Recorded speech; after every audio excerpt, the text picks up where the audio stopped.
তো hi guys, welcome back to my channel. তো আজকের আমি কোনো ব্লগ ভিডিও নিয়ে আসিনি, আজকের একটা হোম রেমিডিস তোমাদেরকে শেয়ার করার জন্য এসেছি। সেটা হলো বাকস পাতার রেসিপি। অনেকেই এটাকে বাসক পাতা বলো, তো ওই বাসক পাতার রেসিপিটাই তোমাদের সঙ্গে শেয়ার করব যে কিভাবে বাসক পাতা কে বানাতে হয়, কিভাবে বাসক পাতাকে তৈরি করে খেতে হয়। তো বাচ্চা বড় সবাইয়ের জন্য এই সিরাপটা ভীষণই উপকারী। তো তোমরা সবাই এটা অবশ্যই খেতে পারো। আর আমাদের যা পরিস্থিতি চলছে, প্রত্যেক বাড়িতে বাড়িতে জ্বর সর্দি কাশি লেগেই আছে। তো কিছুটা হলেও এইসব হোম রেমেডি করে আমরা কমাতে পারি। তো একটু তোমরা প্লিজ সম্পূর্ণ ভিডিওটা দেখতে থাকো, স্কিপ না করেই। আর আমি কিভাবে বানিয়েছি, কিভাবে মাম্মাকে খাইয়েছি, সেটা পুরোটা দেখো। দেখলে তোমরা বুঝতে পারবে আর জানতে পারবে। তো চলো, পুরো ভিডিওটা অবশ্যই দেখতে থাকো। তো আমি ভিডিওটাতে বলেও দিয়েছি কতটা পরিমাণ নেবে, বা ছোট বাচ্চাদের ক্ষেত্রে কতটুকু খাওয়াবে। তো একদম ছোট বাচ্চা 1 বছরের পর থেকে তো খাওয়াতেই পারে, 1 বছরের বাচ্চাদের তো 5 ml দেওয়া যেতে পারে। তো বাসক পাতা কোনো খারাপ কিছু না, এটা একটা সিরাপ। মানে বাসক পাতা কাশি কমাতে ভীষণই কার্যকারী। তো তোমরা অবশ্যই করে এই হোম রেমেডিটা অ্যাপ্লাই করো।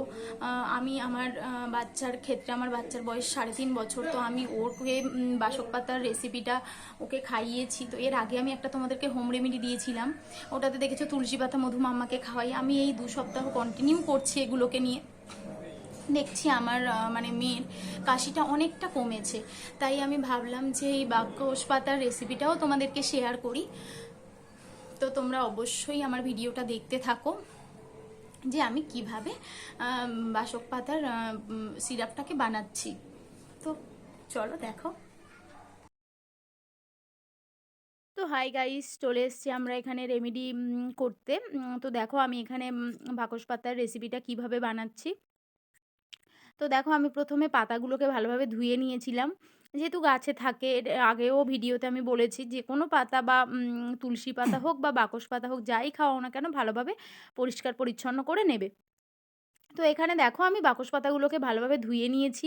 নিয়ে যে শিরাগুলো হয় না, বাকস পাতার পাতাগুলো দিলে ভীষণ তেতো হয়। তো পাতাগুলো দেবে না, শিরাগুলো নেবে। আমার যেহেতু একদম কচি পাতা ছিল, তাই আমি ওই পাতাগুলোকে অল্প অল্প পাতা নিয়েছি, আবার শিরা নিয়েছি। তো দেখো আমি এখানে শিরা পাতা মিক্সড করে নিচ্ছি। এবার তোমাদের যদি পাতাগুলো ভীষণ বড় বড় পাতা হয়, তার মধ্যে সেগুলোকে পাতা নেবে না, কেননা পাতাগুলো দিলে খুব তেতো হয়ে যাবে। তখন শুধু শিরাগুলো নেবে, পাতাগুলো বেছে বেছে ফেলে দেবে। আমি যেভাবে ফেলছি এইভাবে ফেলে দেবে। তার আগে তো ধুয়ে নিচ্ছ, ধুয়ে নিয়ে তারপরে এরকম করে শিরা পাতা, আমার যেহেতু পাতাগুলো খুব কচি ছিল তাই আমি একটু পাতা পাতা নিয়ে নিয়েছি।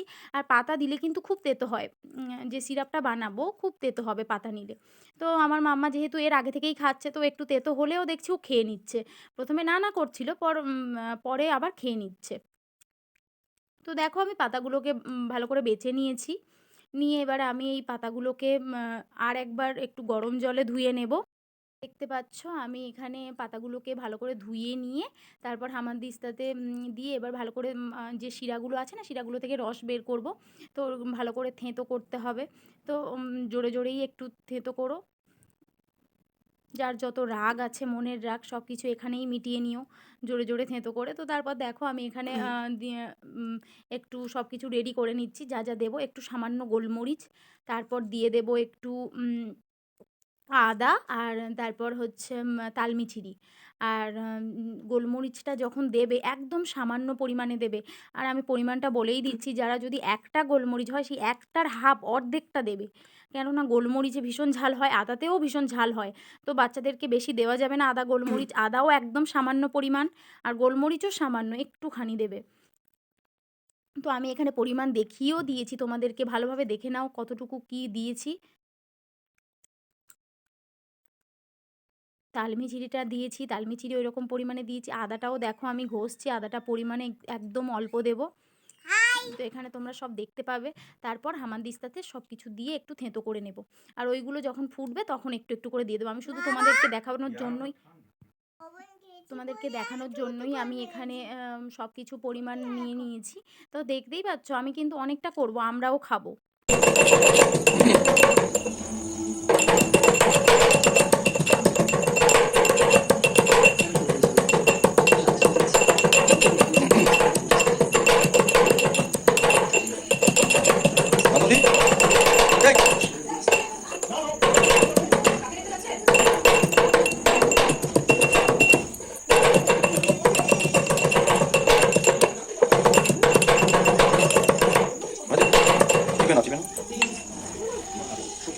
দাঁড়াও ভদ করতে দিল। ঠিক আছে, দেখানো হয়েছে বন্ধ করছি।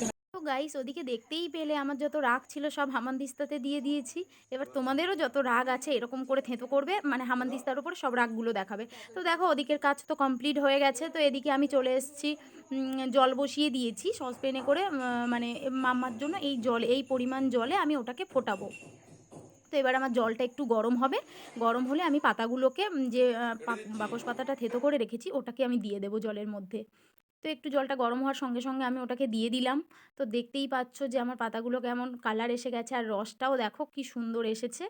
তো এইরকমই ভাবেই থেতবে যাতে রসটা ভালোভাবে বেরিয়ে যায়, আর এর রসটা না বেরোলে না এর গুণটাও বেরোয় না। তো আমি আদাটা দিয়ে দিলাম, গোলমরিচটাও দিয়ে দেবো, একসঙ্গে সব কিছু দিয়ে দেবো, গোলমরিচ, আদা আর তালমিছিরি। ব্যাস, এটা আমি আমার মেয়েকে দেবো সন্ধেবেলা। সন্ধেবেলা দুধ খাওয়ানোর আগে আমি এই সিরাপটা ওকে খাইয়ে দেবো। আর তোমরা যদি সকালে খাওয়াতে চাও সকালেও খাওয়াতে পারো, কিন্তু সকালবেলা আদা আর গোলমরিচটা একটু স্কিপ করে যাবে। সকালবেলা বাকস পাতার সঙ্গে কাঁচা হলুদটা দিয়ে দিও, তাহলে ওটা সকালের ক্ষেত্রে ভীষণ উপকারী। আর সন্ধেবেলা যদি দিতে চাও সন্ধেবেলা এইভাবেই বানিয়ে দিও, দুধ খাওয়ানোর আগে বাচ্চাদেরকে এটা খাইয়ে দিও। এগুলোকে ভালোভাবে ফুটিয়ে তারপর 5 মিনিট পরে দুধ দিও। আমার মেয়ে তো সঙ্গে সঙ্গেও খেয়ে নেয়, কিন্তু এটা 5 মিনিট একটু পেটে গেলে 5 মিনিট পরে দিলেও মানে বেস্ট।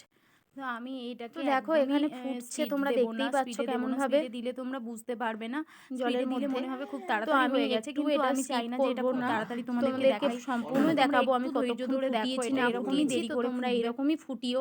একটু বেশিক্ষণ ধরে ফোটালে না একটু কমে ফোটানো, যখন একটু কমে যাবে জলটা 5 মিনিট তো বুঝতে পারবে এই সিরাপটার কালার কেমন আসবে, তবে এর উপকারিতা বেশি পাওয়া যায়। তোমরা একবার ট্রাই না করলে বিশ্বাস করতে পারবে। তো দেখো গাইস এবারে আমার এটা হয়ে এসছে, এবার আমি এটাকে নামিয়ে নেব, নিয়ে মাম্মাকে খাওয়াতে চলে যাব। তো এটাকে একটু ঠান্ডা করে ছেঁকে নেব, আর এটা একটু কুসুম কুসুম গরমভাবেই খাওয়াতে হবে, মানে বেশি গরম না, হাত দিয়ে অবশ্যই দেখে নেবে, হালকা গরম মানে কুসমুসে গরম যেটাকে বলে, হালকা গরম বাচ্চাদেরকে খাওয়াবে। আর আমার এতটা পরিমাণ হয়েছে, আমার মেয়ে একটু খাবে আর আমরা খাবো, মেয়েকে 3-4 চামচ দেবো, তার বাদ বাকি আমরা দুজনেও খেয়ে নেব। তো দেখো দেখো আর দেখো এখানে মাম্মা গান শুনছে, মন দিয়ে মোবাইল দেখছে। আর ও খাওয়ার আগে এরকমই করেই দেখে, দিতে চায় না তো ও জোর করেও দেখে নেবে। আর আমি এদিকে রসটাকে ঠান্ডা করার জন্য ও যতটুকু খাবে সেই পরিমাণ নিয়ে নিচ্ছি। তো বাটিতে দেখো ওকে আমি এই পরিমাণটা দেবো, 4-5 চামচ ওকে দিয়ে দেবো। তো দেখছো একদম পুরো একটা সিরাপ আছে, অ্যাম্ব্রোডিল টাইপের ওই সিরাপের মতনই হয়েছে কালারটা, আর কি সুন্দর ফ্লেভারটা এসছে। মানে বড়রা খেলে, ছোটোদের ক্ষেত্রে একটু তেতো লাগবে, কিন্তু বড়দের ক্ষেত্রে তেতোটা অত বেশি লাগবে না, ভীষণই ভালো খেতে, অতটাও খারাপ না। তো দেখো তোমরা কালারটা দেখেই বুঝতে পারছো যে কতটা সুন্দর কালারটা এসছে। তো এরকম করে আমি হাতে দিয়ে দেখে নিচ্ছি যে গরম আছে কিনা, মাম্মা খেতে পারবে কিনা। তো এরকম দেখে নিয়ে তোমরা দিও, হঠাৎ করে গরম গরম যেন দিও না বাচ্চাদেরকে, তাহলে জিভ পুড়ে যাবে। তো দেখো এখানে এবার আমি এটাকে এরকমভাবে ঠান্ডা করে নেব, নিয়ে এবার মাম্মাকে খাওয়াবো। মাম্মা ওদিকে গান শুনছে, ও দেখবে খাওয়াতে গেলে কত রকম করবে, পালিয়ে যাবে। তো আমি একটু এদিকে এরকমভাবে রেখে মাম্মার দিকে যাব, আবার দেখব যে ঠান্ডাটা গরম হয়েছে কিনা, এরকম করে বারবার করে দেখে নিচ্ছি।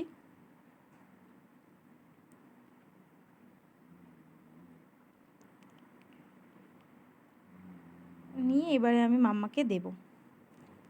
তো এদিকে দেখো এবার মাম্মাকে নিয়ে যাব খাওয়াতে, আর মাম্মা পালিয়ে যাবে বারবার করে। তো দেখো মাম্মা কেমন করে খাচ্ছে, দেখো তেতো জিনিসটা বেশি তেতো হয়নি, তালমিচিরির ফ্লেভারটা দিয়ে একটু বেশ মিষ্টি মিষ্টি ভাবও এসছে। তো ওর গালটা দেখছো কেমনভাবে খাচ্ছে। তো তোমরা ওর গালটা দেখলেই বুঝতে পারবে, ও একদমই তেতো খেতে চায় না। উচ্ছে ভাজা করে দিলে একদম উচ্ছে খায় না, আর উচ্ছে তেতো হোক মানে কোনো তেতোই ও খায় না, ওই জন্য এরকম করছে, না হলে এ তেতোর কোনো তেতোটা নেই এতটা। আর দেখো আমি চামচ দিয়ে খাইয়ে দিচ্ছি ওকে, বাটিতে যতটুকু নিয়েছি ও খাচ্ছে, আর মুখটা কেমন করছে দেখো। তো এইরকম করে মুখটাকে সরিয়ে নিচ্ছিল বারবার। তো আমি বলছিলাম যে এটা খাও, এটা খেলে ভীষণ ভালো উপকার। তো তখন বলছে ঠিক আছে খাবো বলে আবার হা করলো, করে আবার নিয়েছে গালের মধ্যে। তো চলো এরকম করে মাম্মাকে খাইয়ে দেবো, মাম্মার খাওয়া হয়ে গেলে আমরা খাবো। হ্যাঁ, আমার এই ভিডিওটা যদি তোমাদেরকে ভালো লাগে তাহলে অবশ্যই আমার চ্যানেলটিকে লাইক, শেয়ার অ্যান্ড সাবস্ক্রাইব করে দিও। আর শেয়ার করো, কেননা এই রেসিপিটা তো অনেকেই অ্যাপ্লাই করতে চায় কিন্তু কিভাবে বানাতে হয় সেটা জানে না।